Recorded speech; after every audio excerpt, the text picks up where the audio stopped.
மாண்புமிகு நிதியமைச்சர் அவர்கள் வழக்கமாக தங்களுடைய பட்ஜெட் உரையில் திருக்குறளையோ அல்லது சங்க இலக்கியத்தையோ கோட் செய்வார்கள். இந்த முறை திருக்குறளையும் சங்க இலக்கியத்தையும் மறந்ததோடு தமிழ்நாட்டையும் மறந்து விட்டார்கள். தமிழ்நாட்டிற்கு நியாயமாக தர வேண்டிய நிதியையும் அவர்கள் வழங்கவில்லை. அவர்கள் செய்த அல்வாவை தமிழ்நாட்டிற்கும் எதிர்க்கட்சிகள் ஆளுகிற மாநிலங்களுக்கும் கொடுத்து விட்டார்கள் என்று நினைக்கிறேன்.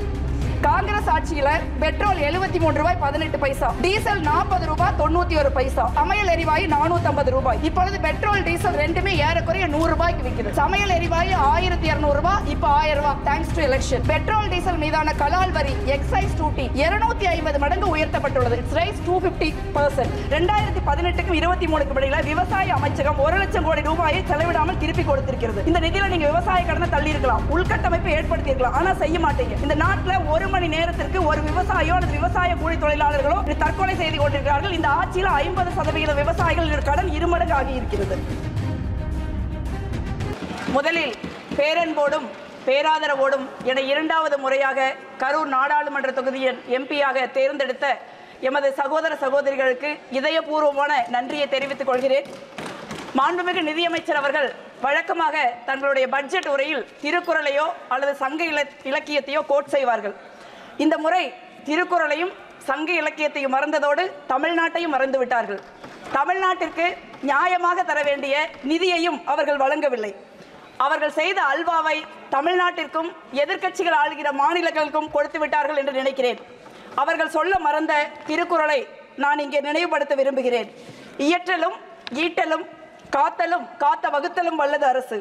பொருள் வரும் வழிகளை மேன்மேலும் இயற்றலும் வந்த பொருட்களை சேர்த்தலும் காத்தலும் காத்தவற்றை சமமாக வகுத்து செலவு செய்தலும் வல்லவன் அரசன். ஒரு அரசாங்கம் பொருள் ஈட்டுவதற்கு பல வழிமுறைகள் உள்ளன. அதில் முக்கியமானது ஒரு வரி. அந்த வரியை யாரிடம் ஈட்டுகிறார்கள், எவ்வளவு ஈட்டுகிறார்கள், அந்த நிதியை யாருக்கு செலவு செய்கிறார்கள், எவ்வளவு செலவு செய்கிறார்கள் என்பதை பொறுத்து அந்த ஆட்சி எப்படி நடக்கிறது, யாருக்காக நடக்கிறது என்று சொல்லிவிடலாம். பெரும் முதலாளிகள், வெளிநாட்டு தொழில் நிறுவனங்கள், பெரும் பணக்காரர்கள் இவர்களிடம் அரசு அதிக வரி ஈட்டலாம். தொழில்கள், வேலை வாய்ப்புகள் உருவாக்கப்பட்டால் வரி வருமானம் பெருகும். மாநிலங்களுக்கு, குறிப்பாக தமிழகம் போன்ற தொழில் வளர்ச்சி மிகுந்த மாநிலங்களுக்கு அதிக நிதி ஒதுக்கீடு செய்தால் வரி வசூல் அதிகமாகும். இதைத்தான் காங்கிரஸ் தலைமையிலான யூபிஏ அரசு, ஐக்கிய முன்னணி அரசு செய்தது. ஆனால் நீங்கள் என்ன செய்து கொண்டிருக்கிறீர்கள்? பெருமுதலாளிகள், வெளிநாட்டு நிறுவனங்களை விட்டு விடுகிறீர்கள். அவர்களுக்கு வரி சலுகைகளை அள்ளி கொடுக்கிறீர்கள்.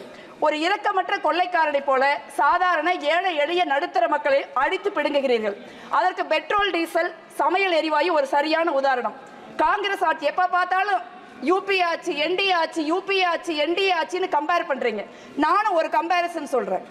காங்கிரஸ் ஆட்சியில பெட்ரோல் 73 ரூபாய் 18 பைசா, டீசல் 40 ரூபாய் 91 பைசா, சமையல் எரிவாயு 450 ரூபாய்.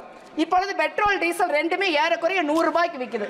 சமையல் எரிவாயு 1200 ரூபாய், இப்போ 1000 ரூபாய். Thanks to election. Petrol diesel மீதான கலால் வரி எக்ஸைஸ் டியூட்டி 250 மடங்கு உயர்த்தப்பட்டுள்ளது. It's rice 250%. ஒரு லிட்டருக்கு ரூபாய் 9 ரூபாய் 48 பைசாவிலிருந்து 32 ரூபாய் 98 பைசாவாக உயர்த்தப்பட்டிருக்கிறது. டீசல் மீதான கலால் வரி 800% உயர்த்தப்பட்டிருக்கிறது. லிட்டருக்கு 3 ரூபாய் 56 பைசாவிலிருந்து 31 ரூபாய் 83 ரூபாயாக உயர்த்தப்பட்டுள்ளது. காங்கிரஸ் தலைமையிலான யூபி ஆட்சியில் இந்த வரி வருமானம் 90,000 கோடி. பாஜகவின் அமிர்த்கால் அச்சேதியின் பொற்கால ஆட்சியில் 2.73 லட்சம் கோடி, 176% வரி அதிகரித்திருக்கிறது. ஒரு பான சோத்துக்கு ஒரு சோறு பதம். இதற்கு பெயர் பகல் கொள்ளை இல்லாம வேற என்ன? அடுத்து ஜிஎஸ்டி. ஜூலை 2024 10.3% அதிகமாக வசூலாகிருக்கு. 1.82 trillion, mostly from the domestic transaction. ஏறக்குறைய அனைத்து அத்தியாவசிய பொருட்களுக்கும் 5லிருந்து 18%, 28% வரி ஜிஎஸ்டி. சமையல் எண்ணெய், சுகர், ஸ்பைஸ், டீ, காஃபி, மிட்டாய் மற்றும் உயிர்காக்கும் மருந்துகள் 5%, hair oil, toothpaste, soaps 18%, luxury item such as small cars, AC and refrigerator. ஒரு நகரத்தில் நடுத்தர குடும்பத்தில் பிறந்து வாழ்ந்து பார்த்தா எது அத்தியாவசிய பொருள், எது ஆடம்பர பொருள் உங்களுக்கு தெரியும்.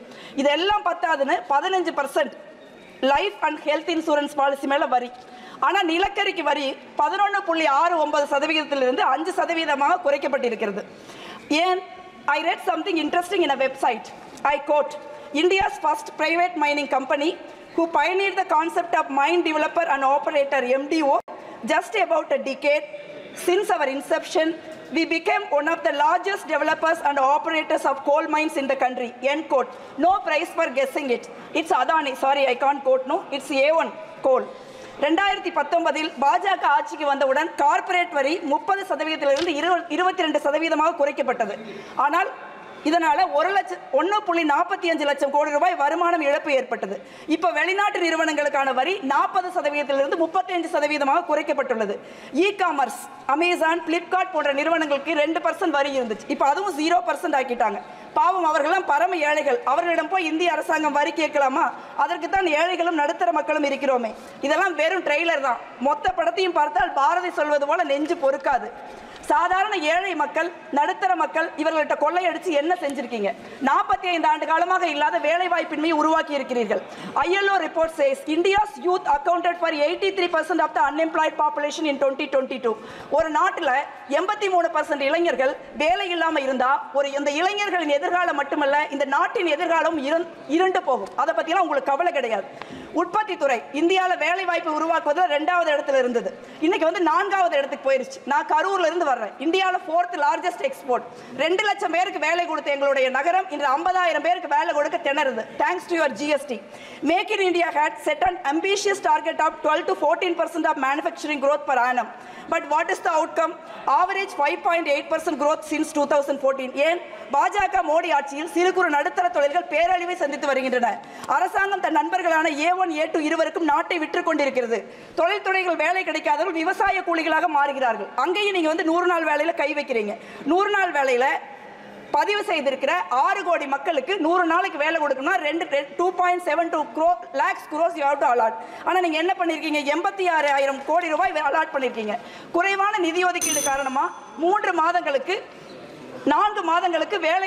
வேலை செஞ்ச மக்களுக்கு கூலி கொடுக்க முடியாத சூழல் உருவாகுது. அடுத்து விவசாயம். 2022 விவசாய வருமானத்தை இரட்டிப்பாக்குவோம்னு சொன்னீங்க. ஆனா 2019-20 4.97%, அதாவது 5% இருந்த பட்ஜெட் இன்னைக்கு 2.6% குறைஞ்சிருச்சு. 2018க்கும் 23க்கும் இடையில விவசாய அமைச்சகம் 1 லட்சம் கோடி ரூபாயை செலவிடாமல் திருப்பி கொடுத்திருக்கிறது. இந்த நிதியில நீங்க விவசாய கடனை தள்ளி இருக்கலாம், உள்கட்டமைப்பை ஏற்படுத்தி இருக்கலாம், ஆனா செய்ய மாட்டீங்க. இந்த நாட்டில் 1 மணி நேரத்திற்கு ஒரு விவசாயியோ அல்லது விவசாய கூலி தொழிலாளர்களோ தற்கொலை செய்து கொண்டிருக்கிறார்கள். இந்த ஆட்சியில் 50% விவசாயிகள் கடன் 2 மடங்கு ஆகி இருக்கிறது. அதே போல department of school education and literacy budget outlay reduced from 3.16 in 2013-14 to just 1.53% in 24-25. உங்களுக்கு மாணவர்கள் படிப்பு முக்கியமல்ல, புதிய கல்விக் கொள்கையை எங்கள் மீது திணிப்பதுதான் முக்கியம். ஆனால் ஒருபோதும் தமிழ்நாடு உங்கள் புதிய கல்விக் கொள்கையை ஏற்காது என்பதை நினைவில் கொள்ளுங்கள். தமிழ்நாடு பொது மருத்துவத்திலும் இந்தியாவிற்கு முன்னோடியாக உள்ளது. பெருந்தலைவர் Kamarajar, 1 minute, I'm going to wind up. பெருந்தலைவர் காமராஜர் 50 வருஷத்துக்கு முன்னே மதிய உணவு திட்டம் போட்டார். அதை காங்கிரஸ் அரசாங்கம் இந்தியா முழுவதும் அமல்படுத்தியது. இந்த தமிழ்நாட்டின் மாண்புமிகு முதலமைச்சர் அண்ணன் ஸ்டாலின் அவர்கள் காலை சாப்பாடு போடுறாங்க. இந்தியாவில் எங்கேயும் கிடையாது. அந்த மாதிரி திட்டங்களை நீங்க நிறைவேற்றுங்க. நாட்டில் இவ்வளவு பிரச்சனை இருக்கு. ஆனா உங்களுக்கு எது முக்கியம்? சாதி மதம். ஒரு எதிர்க்கட்சி தலைவரை, எனது தலைவர் ராகுல் காந்தியை பார்த்து என்ன சாதின்னு நீங்க கேட்கிறீங்க. அது நாடாளுமன்ற அவைக்குறிப்பில் இருந்து நீக்கப்படுகிறது.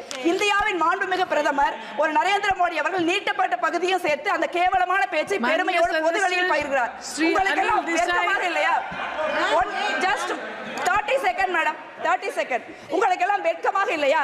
சாதிதான் ஒருவருக்கு அடையாளமா? உங்களுக்கு சாதி அடையாளம், ஆனால் எங்களுக்கு சமூக நீதி அடையாளம். உங்களுக்கு வெறுப்பு அடையாளம், எங்களுக்கு அன்பு அடையாளம். உங்களுக்கு பிரிவினை அடையாளம், எங்களுக்கு ஒற்றுமை அடையாளம். உங்களுக்கு மனநீதி அடையாளம், எங்களுக்கு மக்களாட்சி அடையாளம். அது நிலைநிறுத்துகிற அரசியல் சாசனம் தான் எங்கள் அடையாளம். உங்கள் மனநீதி கொள்கை இந்த மண்ணில் ஒரு நாள் புதைக்கப்படும். அன்று எங்கள் சமூக நீதியின் கொடி உயர பறக்கும். நாங்கள் சாதிவாரி கணக்கெடுப்பை நடத்தி சமூக நீதியை நிலைவாட்டுவோம். அன்பான, அமைதியான, வளமான இந்தியாவை உருவாக்குவோம். யாரை பார்த்து நீ என்ன சாதி என்று கேட்டீர்களோ, யாரை பார்த்து அஞ்சு நடுங்குகிறீர்களோ, இன்றைய எதிர்க்கட்சி தலைவர், நாளைய பிரதமர் என தலைவர் ராகுல் காந்தி அந்த திருப்பணியை தலைமையேற்று நடத்துவார். அன்று இந்தியா வெல்லும். நன்றி.